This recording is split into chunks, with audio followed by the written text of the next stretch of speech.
Update sa kalagayan ngayon ng komedyanteng si Ate Guy, pinag-uusapan ngayon sa mundo ng social media. Kumusta na nga ba ang komedyante?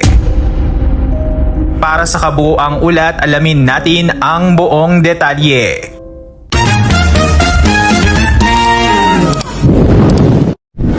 Nabigla ang buong industriya ng showbiz sa pinakabagong ulat ukol sa kalusugan ng sikat na komedyanteng si Ate Guy matapos kumalat ang mga espekulasyong ukol sa kondisyon ng kanyang ilong at leeg dahil sa kanyang laban sa stage 4 mucoepidermoid carcinoma.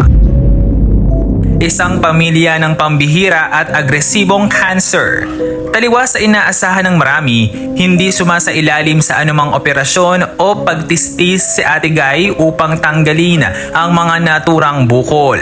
Sa katunayan, mariin siyang pinayuhan ng kanyang mga doktor na huwag magpa-opera noong una dahil sa napakataas na peligro ng labis at delikadong pagdurugo.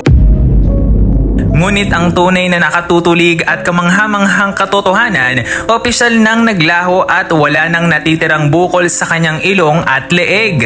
Base sa kanyang pinakahuling magnetic resonance imaging or MRI result.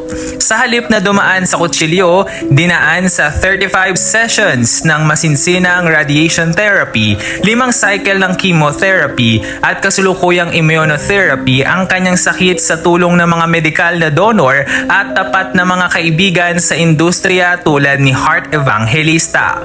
Masayang ibinahagi ng komedyante na ligtas na siya sa malalaking bukol at 4 na session na lamang ng immunotherapy na ginagawa kada 21 days ang kanyang tatapusin upang tuluyan ng magtagumpay sa kanyang laban.